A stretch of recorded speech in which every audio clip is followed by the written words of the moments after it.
Throughout gaming history, platformers have had a strange life. Once essentially the most ubiquitous genre on any system, platformers largely fell by the wayside during the turn of the millennium, with the entire genre basically being held up by Mario games on the AAA side of things, and indie titles on the other end of the spectrum, and any other platformer these days is basically relegated to being branded as a children's game. And Sony's Sackboy: A Big Adventure seems to be facing a similar fate.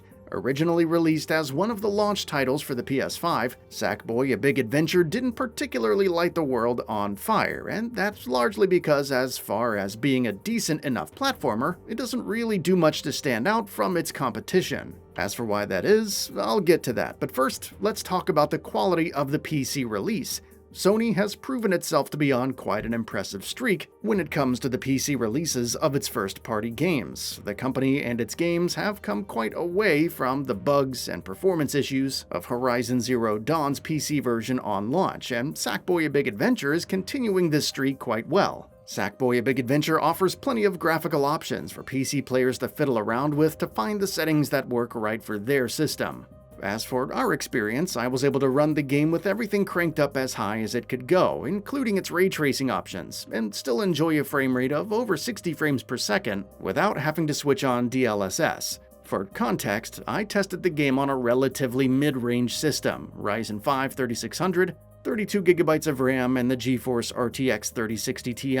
And like I mentioned, the game ran like an absolute dream. There were no frame drops, and aside from a tiny amount of stuttering because switching the frame rate limiter option off for a game that's designed to run at a maximum of 120 frames per second, something the game warns you about in its settings screen, there were no problems with playing the game whatsoever. Of course, considering the fact that the game's recommended hardware setup cites a GTX 1060 and a relatively old CPU, I might have essentially just brute forced our way into good performance on the strength of our more modern hardware. Now, onto the game itself. Sackboy: A Big Adventure is a level-based 3D platformer that has you going around clearing levels by jumping and fighting your way through adorable, cloth-themed levels, gathering currency, collectibles, and outfits, all in an attempt to stop the big villain Vex from achieving his goals. This isn't exactly the kind of game where you're going to find a fulfilling storyline with plot twists and pathos with complex characters and their well-reasoned motivations. No, Sackboy: A Big Adventure essentially feels like a child's game. I'm not being disparaging here. Children deserve fun, non-violent, pretty games to play too. But it definitely feels like a child's game in just about every aspect, from its presentation and story all the way to its level design and controls. When it comes to actually playing the game, Sackboy: A Big Adventure is a relatively simple platformer. You have a button to jump, one to dodge, one to grab for enemy tails or other items in a level, and one to attack.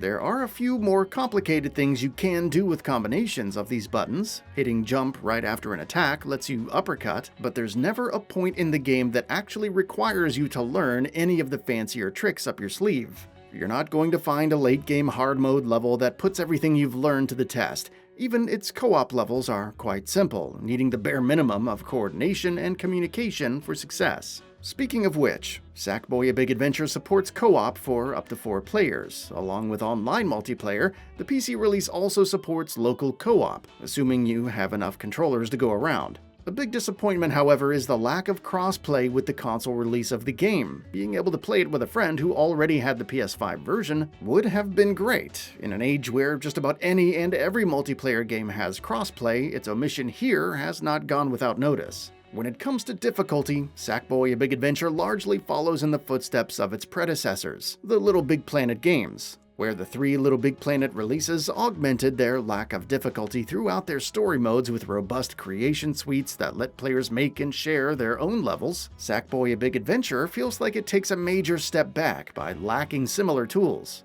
Would it perhaps have been overly complex to feature level creation tools for a 3D platform game? Probably. But not having these tools in a game starring Sackboy almost feels like sacrilege in a strange way. Our plucky protagonist is essentially defined by his level of customization and interactivity after all. Not everything's doom and gloom, however, especially when it comes to how the game looks. Sackboy: A Big Adventure has gorgeous visuals. The color palettes on display are bright and varied, and just about every level has an insane level of playfulness that I really appreciate in my games, especially when they're meant to be lighthearted romps. I'm not exaggerating when I say that. When it comes to how great everything looks from an art direction perspective, Sackboy: A Big Adventure even rivals heavy hitters in the genre like Super Mario 3D World. The gorgeous visuals go hand in hand with the playful soundtrack in Sackboy: A Big Adventure. Every level has some interesting music to listen to, from the standard cheerful platformer fare you would expect to music that sounds downright experimental at times. The teams behind the visuals and audio of the game definitely didn't slack off. Far from being a game for everyone, Sackboy: A Big Adventure definitely feels like it was made for kids. While not necessarily a bad thing, what parent wouldn't love to spend some quality time playing non-violent, bright and cheerful video games with their kids after all? This does mean that it can get quite boring for the more experienced gamers out there. While its levels look fantastic when it comes to visuals, they never really demand any real level of proficiency with the game's moveset, and even its co-op levels don't really need much aside from a bare minimum of level coordination between two players. Unfortunately, Sackboy: A Big Adventure ultimately feels like a worse platformer than Astro's Playroom, a game that comes pre-installed on every PS5. While Astro's Playroom doesn't offer much in the way of challenging gameplay either, at least that game's whole point is to show off the PS5's capabilities. Sackboy: A Big Adventure sadly doesn't have that going for it. Rather, it's an okay game at best, a decent enough platformer for someone who may not own a Nintendo system to play Mario games on, but even on PC, maybe something like A Hat in Time would be a better way to spend your time and money. That's all for now. If you enjoy what you saw, please hit the like button, and if you're new to the channel, now is a great time to subscribe. We upload brand new videos every single day. After subscribing, don't forget to enable all notifications by clicking the bell icon. Thanks for watching this video, and we'll see you next time, right here on Gaming Bolt.